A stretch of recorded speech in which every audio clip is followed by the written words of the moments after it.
और यहाँ पे देखते रहिए। देखिए अब देखिए ये तो डेल्टा बन गया, नदी पूरा फैल गई क्योंकि उसके पास ताकत नहीं था कि पूरा का पूरा पानी लेके अपने मुहाने में, अपने बंगाल की खाड़ी में कूद पाए।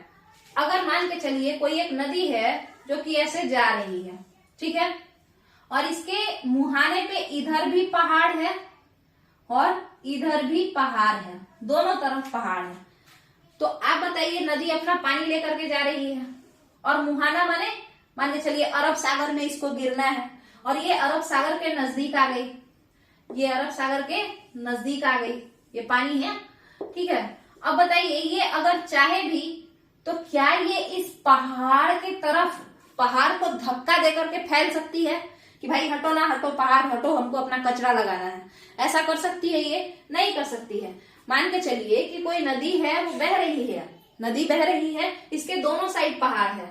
अब नदी चाह रही है कि हम अपना जो कचरा है उसको पानी के साथ या तो नीचे लेकर के चले जाएं मुहाने में, अरब सागर में। मुहाना मतलब जहाँ पे नदी मिल जाती है किसी सागर से या किसी खाड़ी से, ठीक है। तो वहां पे ये चाहेगी भी कि हम इस कचरा को यहीं लगा दे और उसके बाद नीचे गिरे, तो क्या ये पॉसिबल है? क्या इस पहाड़ को ये धक्का देगी कि हटो हटो हमको कचरा लगाना है? चाह के भी नहीं दे सकती है धक्का, क्योंकि ये इतनी पावरफुल तो अब है नहीं, ये तो अपने ओल्ड एज में आ चुकी है। तो इस वजह से ये नदियां अपना पूरा का पूरा कचरा लेके और कूद जाती हैं। ऐसी नदियां क्या करती हैं, पूरा का पूरा कचरा लेकर के सीधे ही अरब सागर में या मुहाने में कूद जाती है, ठीक है। जरूरी नहीं है कि अरब सागर, कोई भी बंगाल की खाड़ी में भी कूदती है, गोदावरी ऐसी है। तो देखिए अब इस वजह से यहाँ पे इस तरीके से ये कूदी तो यहाँ पे कचरा ऐसा लग गया, जो कचरा ये साथ में लेकर के आई थी वो कुछ इस शेप में लगता जाएगा क्योंकि नदी कूदी है लेकर के। तो ये उल्टा नाद के जैसा नहीं दिख रहा है। अच्छा ये कचरा है, कचरा माने स्थल है, क्योंकि इसमें मिट्टी है, इसमें कंकड़ है और वो पूरा दबता जा रहा है और एक ठोस आकृति बन गया है। तो ये उल्टा नाद जैसा हो गया, इसीलिए इसे ज्वार नद के नाम से जानते हैं। इंग्लिश में ऐसे स्ट्रक्चर को एस्चुअरी कहते हैं, ठीक है। इंग्लिश में ऐसे स्ट्रक्चर को क्या कहते हैं? एस्चुअरी कहते हैं, ठीक है।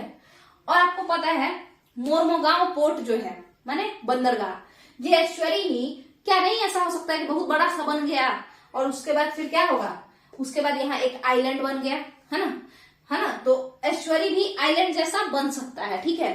तो वो चीज है। तो यहाँ देखिए क्योंकि ये अरब सागर में गिरा हुआ है ये कचरा, फिर ऐसे बढ़ता गया बढ़ता गया बढ़ता गया तो उससे एक आइलैंड बन जाएगा, ठीक है। तो मोरमुगांव बंदरगाह, फिर जुआरी रिवर भी एस्चुअरी का निर्माण करती है और मोरमुगांव बंदरगाह जो है ना वो एक एस्चुअरी पोर्ट है, माने ऐसे ही हो करके और उसके बाद वहां पर एक आइलैंड जैसा निर्मित हो गया है, ठीक है।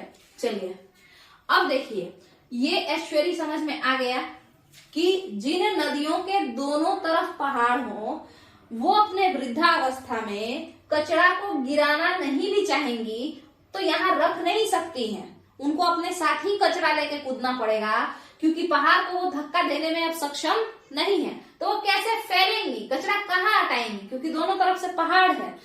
तो इस वजह से वो पूरा का पूरा पानी विथ कचरा लेके नीचे कूद जाती हैं, कहाँ? अरब सागर में। और इसी कारण से क्या होता है, इसी कारण से यहाँ पे हम लोग क्या देखते हैं कि अरब सागर में या किसी भी खाड़ी में, बंगाल की खाड़ी में भी ऐसा निर्माण होता है, कचरा का ढेर लगना शुरू हो जाता है और वो इस शेप का कचरा दिखता है, ठीक है। और इसी शेप वाले इस कचरे को हम एस्चुअरी कहते हैं या ज्वारनद कहते हैं, ठीक है। एग्जाम्पल दिया जाए क्या कि ऐसा ऐसा आकृति कौन कौन सी नदी बनाती है ना। अब एग्जाम्पल जैसे डेल्टा जैसा आकृति कौन नदी बनाती है, तो ब्रह्मपुत्रा बनाती है। और कौन बनाती है, तो गंगा बनाती है, कृष्णा बनाती है, कावेरी बनाती है ना। तो वैसे ही इस टाइप का आकृति की पानी के अंदर जाकर के कचरा लगाएंगे, अरब सागर में कूद के कचरा लगाएंगे, ऐसा आकृति कौन बनाती है, तो देखिए ऐसा आकृति ताप्ती बनाती है और नर्मदा बनाती है।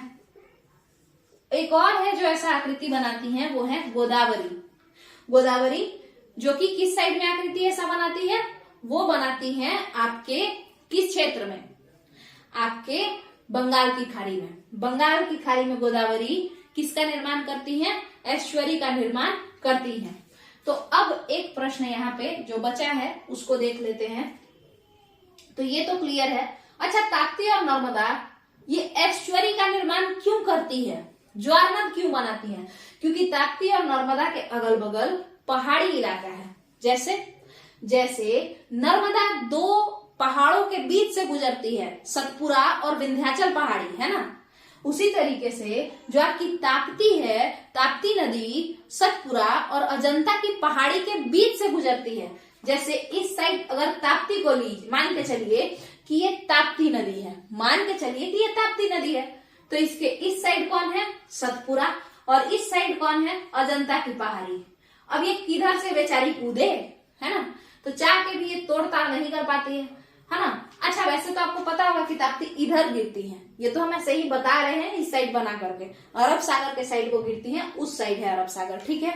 देखिए इसके बाद अब अगर हम समझे कि ये नर्मदा नदी है, तो नर्मदा के ऊपर में विंध्याचल पर्वत है और नर्मदा के नीचे साइड में सतपुरा पर्वत है। तो दोनों ही साइड पर्वत होने की वजह से ऐसी नदियां एस्चुअरी का ही निर्माण करती हैं। मगर एक ऐसी भी नदी है जो कि डेल्टा भी बनाती है और ज्वार नद भी बनाती है, यानी एस्चुअरी भी बनाती है, और वो नदी कौन सी है उस पे चर्चा करते हैं। वो नदी कौन सी है अभी हम लोग उस पे चर्चा करते हैं। देखिएगा,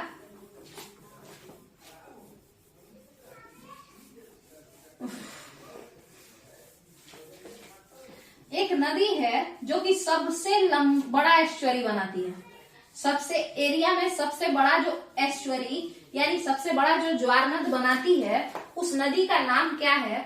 उस नदी का नाम है गोदावरी, ठीक है। गोदावरी ही सबसे बड़ा क्षेत्रफल में सबसे बड़ा ज्वार नद बनाती है, ठीक है। अब इसको देखते हैं कि गोदावरी कैसे बनाती है। देखिए, अगर हम गोदावरी की बात करें तो गोदावरी का जो, देखिए इस बात को समझिए, ये आपका कौन है, विंध्यन रेंज माने विंध्याचल पर्वत, ये है सतपुरा, ये है अजंता एक पहाड़ी है महाराष्ट्र में, ठीक है। अब देखिएगा, इसके इधर से ऐसे करके नर्मदा गुजर जाती है, अरब सागर इस ओर है, फिर इसके इधर से ऐसे करके ताप्ती गुजर जाती है और यहाँ पे नर्मदा, ठीक है। तो ये हम कंफ्यूजन क्लियर कर दिए। अब गोदावरी की बात करते हैं। गोदावरी की अगर हम बात करें तो गोदावरी ऐसे करके जा रही होती है नीचे की तरफ और ये बंगाल की खाड़ी में गिरती है। मगर आपको पता है कि गोदावरी का एक साइड जो है ना, इधर साइड कोई पहाड़ नहीं है, माने इधर खुला मैदान है, जबकि गोदावरी के इस साइड में पहाड़ है। आपको अगर समझ में नहीं आया हो तो देखिए, ये गोदावरी का रास्ता है, इसके बीच से गोदावरी नदी ऐसे चलती है, ठीक है, ऐसे ऐसे चल रही है, ठीक है। मगर देखिए यहाँ पे गोदावरी के बड़ा सा पहाड़ है, ठीक है, गोदावरी के इधर साइड में बड़ा सा पहाड़ है गिरते वक्त, जबकि इधर साइड मैदान है। तो गोदावरी नदी जब इधर साइड से ये पूरा पानी जो है इस साइड, तो ये पानी पूरा फैल जाता है ऐसे कर करके गिरते वक्त, मगर इधर वाला हिस्सा, ये वाला हिस्सा किधर फैले, इधर तो पहाड़ी इलाका है, मतलब ये ईस्टर्न घाट्स के कुछ पहाड़ यहाँ पे इसको रोकते हैं, तो इधर तो पहाड़ी इलाका है। बेचारी गोदावरी, इधर का जो पानी है गोदावरी का, वो कहाँ जाए, तो वो अपना कचरा कहाँ लगाए, क्योंकि इधर साइड तो बड़ा सा पहाड़ है, उसको तो कचरा लगाने के लिए जगह मिला नहीं। इधर साइड, ऊपर साइड वाला जो गोदावरी का पानी है वो सब तो फैल करके इधर इधर कचरा लगा दिया है ना, ये डेल्टा बना दिया। मगर जो गोदावरी का इधर क्षेत्र है, ये वाला क्षेत्र, इधर वाला माने साउदर्न हिस्सा, तो वो अपना इधर का पानी में जो कचरा है वो कहाँ लेके जाए, इधर साइड वो लगा नहीं सकती है क्योंकि एरिया नहीं बचा है, तो वो पूरा का पूरा कचरा लेके नीचे कूद जाती है, कहाँ, बंगाल की खाड़ी में। जैसे ही ये कूदती है तो इस तरीके का जो है उल्टा नाद के शेप का, नाद मतलब क्या होता है, जिसमें गाय खाना खाती है उसको नाद कहते हैं, उसको उलट देने पे इस शेप का कचरा यहाँ पे इकट्ठा हो जाता है, और इसे ही हम क्या कहते हैं, कचड़े को, इस सॉलिड कचड़े को हम ज्वार नद कहते हैं, और इसको इंग्लिश में क्या कहते हैं, एस्चुअरी कहते हैं, देखिए वैसे तो भारत की कई सारी नदियां एस्चुअरी का निर्माण करती हैं, जैसे नर्मदा, ताप्ती, जुआरी, जबकि सबसे बड़ी एस्चुअरी, सबसे बड़े ज्वार नद का जो निर्माण करती है वो गोदावरी नदी है। ठीक है, महाराष्ट्र साइड में ये बहती है, ये गोदावरी नदी है। अब आपसे एक क्वेश्चन कि ऐसी कौन सी नदी है जो एस्चुअरी भी बनाती है, यानी ज्वार नद भी बनाती है और डेल्टा का भी निर्माण करती है, तो वो है गोदावरी नदी। वो कौन सी नदी है? गोदावरी। देखिए ऊपर साइड में ये डेल्टा का निर्माण कर रही है, क्योंकि ऊपर साइड जो हिस्सा है गोदावरी का, इसके पानी को फैलने के लिए पर्याप्त मैदानी क्षेत्र मिला है, तो ये फैल करके अपना कचरा ऊपर ही छोड़ के शुद्ध पानी नीचे बंगाल की खाड़ी में लेकर के कूद गई है। जबकि गोदावरी का जो निचला हिस्सा है वहां पर पहाड़ी इलाका इसको रोक रहा है। रोकने के कारण गोदावरी का जो पानी है निचले हिस्से में, इधर वाले हिस्से में, ये पानी चाह रहा है कि हम भी बंगाल की खाड़ी में शुद्ध ही गिरे, मगर ये कचरा लगाए तो कहाँ लगाए, तो मजबूरी बस ये अपना पूरा कचरा लेकर के और बंगाल की खाड़ी में कूद गया। ठीक है, और जिस कारण से कचड़े का पहाड़ खड़ा किया गया गोदावरी के द्वारा बंगाल की खाड़ी में, और इसी कचड़े के पहाड़ लाइक स्ट्रक्चर को, नाद लाइक स्ट्रक्चर को ही हम क्या कहते हैं? एस्चुअरी कहते हैं। क्या यहां तक का क्लियर है? तो यहाँ पे आपका ओल्ड एज जो फॉर्मेशन होता है वो कंप्लीट होता है यहाँ पे रिवर का। अब रिवर में हम लोगों को क्या पढ़ना है? इंडस से हम शुरू करेंगे, वो कहाँ से निकलती है, उसको कहाँ पे क्या बोला जाता है, उसका राइट हैंड ट्रिब्यूटरी कौन सा है, उसका लेफ्ट हैंड ट्रिब्यूटरी कौन सा है, वो सारा हम लोग देखेंगे अच्छे से।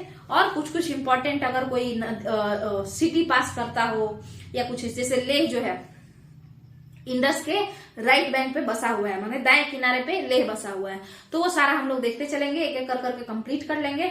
और इस तरीके से रिवर सिस्टम पूरा बढ़िया तरीके से, इंडियन रिवर सिस्टम कंप्लीट हो जाएगा, हम लोग अच्छे से कंप्लीट कर लेंगे। और माउंटेन तो चल ही रहा है, माउंटेन रेंज, उसके बाद माउंटेन के बाद हम लोग पिक देखेंगे, और आप लोगों को हिस्ट्री का भी वीडियो अब अपलोड होना शुरू हो जाएगा। चलिए, थैंक यू। अच्छा, वीडियो पसंद है तो वीडियो को लाइक करके चैनल को सब्सक्राइब कर देना है और लोगों में शेयर करना है, क्योंकि यूट्यूब नहीं कर रहा है, यूट्यूब उतना ज्यादा प्रमोट नहीं करता है, स्टार्टिंग में किसी भी नए चैनल को नहीं प्रमोट करता है। तो जो लोग देख रहे हैं, अगर कंटेंट समझ में आ रहा है तो आप लोग खुद ही से प्रमोट कीजिए, ताकि हम मोटिवेटेड फील करें, और 2-4 सब्सक्राइबर बढ़े तो अच्छा लगता है। एकदम मतलब 10-10 दिन तक एक भी नहीं बढ़ता है तो अजीब सा लगता है। ठीक है, तो देखिए जैसा भी अगर कंटेंट पसंद आ रहा है तो सपोर्ट जरूर कीजिए। चलिए, थैंक यू।